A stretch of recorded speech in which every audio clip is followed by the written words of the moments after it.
Hi, my name is Carol Peugeot, and this is the fifth segment of From the Classroom to the Kitchen Nook.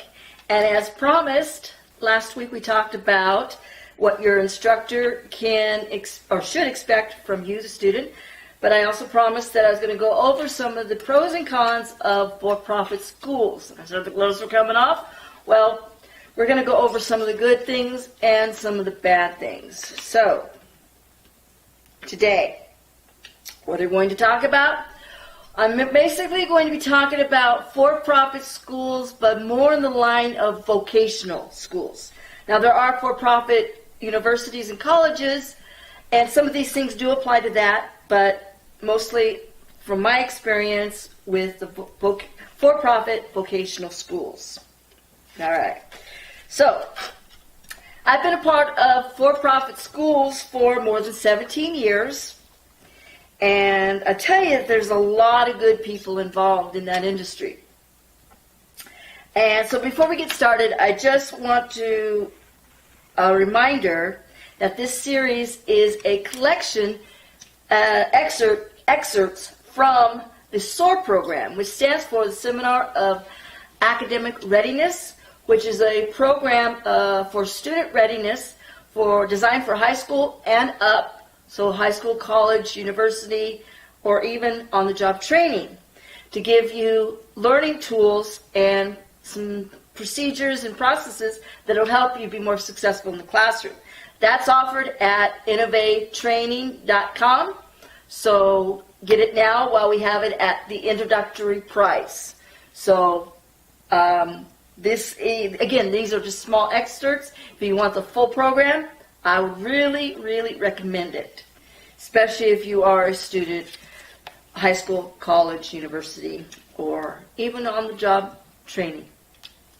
Okay, so let's talk about the pros first. The pros are the staff. The staff and the teachers are the best thing about these programs.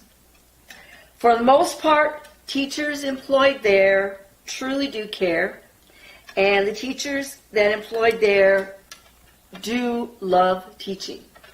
I should know I was part of it for all those years.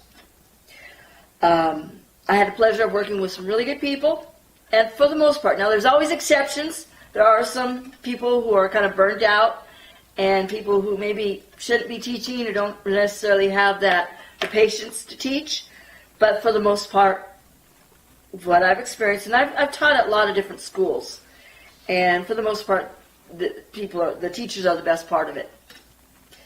There are teachers who have different styles too. That doesn't necessarily mean that if a teacher teaches and you don't like that style, it's necessarily a bad thing. It just might not be a style that is your preference too. So teachers have different styles, and one of my pet peeves about these for-profit type schools is that the students stay with one teacher the whole modular system.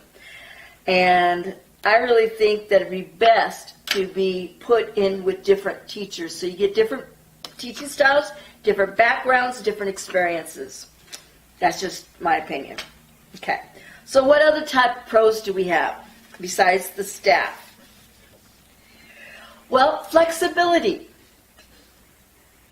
Flexibility is one thing that attracts a lot of people to these schools, because these courses have day or night classes often. Sometimes they're offered online or in a classroom. And oftentimes the classes they usually start like every 4 weeks. So you don't have to wait a long period of time before you can start your program. Some of the nonprofit colleges, community colleges, sometimes you have to wait up to a year to start a program, and that's not necessarily a bad thing, because some of those programs are really good. But with for-profit, there is that flexibility. Also, easy admissions process. These for-profit schools really want to get you in. And now, the easy admissions process, I'm going to name it as a pro, but I'm also going to name it as a con. And I'm going to tell you why. The pro, for those students who are, hey, I'm ready to go to school, I've got everything ready, got all my paperwork, got my taxes, I've got my, my IDs and all that prepared, and I want to get started. It's great. For those people who are just looking around, questioning, sometimes the admissions department tends to want to get you in there and into class quickly. Well, the problem with that is I would prefer the person having a few weeks to think about it, to look around, to consider, count the cost, to determine if this is something that they could do.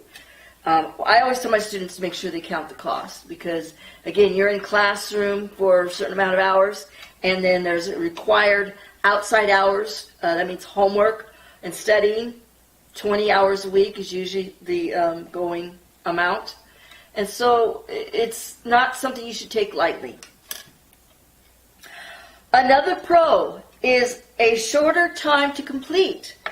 Again, if you could start within 4 weeks, you can complete the program faster as well. Also because a lot of these programs don't require like general eds. They, you just take your core classes and you're done. So a shorter time to complete. Usually, again, vocational, you can have it completed within anywhere between 6 months to a year, usually. So shorter time to complete. Usually by a year, you could be, you could have your diploma or certificate or whatever it is that you're working towards. That's a pro. Another pro is that it has non-traditional students, meaning that sometimes colleges are a little difficult to get into because they have requirements, prerequisites, or you've had to have a certain grade point average in high school, or you have to take entrance tests. Well, non-traditional students, what I mean by that is students who maybe have not been successful in high school. Maybe they had some issues where they didn't graduate, and maybe they weren't quite so successful. This is kind of a second chance, and this is one of the things that it did for me, because I tell you, when I went to high school, I really thought I was stupid. I blew it. I had my mind on other things, and I quit when I turned 18, and so I never graduated high school until later on, years later, I went back and graduated. So it is something that is a positive. Again, for me, had I not done that, gone to a vocational school, I probably would have continued to think that I didn't have what it takes, and I never would have gone back to college, never would have gotten a degree. So it's a positive in that it could be a turning point for some people, especially those non-traditional students. Okay? So again, all those pros have good reason. These schools have good purposes for being here. So let's talk about the cons. The first one, and probably the one that will hit you the hardest, is they're expensive. They're usually higher in tuition than your nonprofit schools. And they're expensive. So you can end up paying a lot of money. Plus, you got to consider that if you take out a student loan, that you may have to pay back with interest. So the interest is going to be added to that principal loan. So when you get into the financial aid office, they're going to say, yes, this is this price, but we could break it down into payments, and you'll be paying this amount. Well, what you want to get is you want to realize that you have interest payments. Okay. Another con is that the certificates or diploma, whatever it is, may not be accepted or may not be looked at positively by some employers. And it really depends on the reputation of the school. If the school has a bad reputation, the employers may look at your diploma as, I don't know. Also, this has happened to me twice as an employee. The school may end up closing. And if it closes, you may not be able to transfer your credits or what classes you took to another program. The reason why is they model their modules differently, each school. That's also true even within different campuses of the same school, because it depends on their accreditation body. So that's one thing to be aware of. School closings happen, and the 2 times it happened to my students, they weren't aware of it until the day before it happened. And fortunately for this last group, they had a school that offered to do a teach-out, meaning they would teach those students with the same curriculum and be able to teach them out so that they could complete it without having to start all over again. So, but that's one thing you want to be aware of. You want to be aware of, and I'm going to tell you how you can protect yourself in that respect. So, that's another con, the school closures. It may happen due to accreditation issues. It may happen due to financial issues. Students may not have any type of warning, like I said with my students. They found out the day before through a text message. So it's possible that it can happen. So just be aware. The other con is placement. Now, this could be a pro as well as a con, so it really depends. It really depends on the Career Services Department. The Career Services Department, the people that work there, and the contacts that they have. But it also depends on what employers are available in the area, what the economy is like, and also depends on the student. So you want to have a good communication with your Career Services Department. Okay. Another thing is that you may end up in a classroom, and remember I said that there are a lot of good teachers. Well, you may end up in a classroom that maybe that teaching style or maybe that teacher is not for you, and it may be difficult for you to transfer out of. So now I'm going to talk about how you can go into it with the eyes wide open. Well, first of all, asking questions. And as part of the Soar program, I have a full version of this little part that I'm going to go over, this asking question. It's a whole lesson that I go over, and I go into some details of some of these questions that you can ask. So, ask questions. That's one thing that you want to do.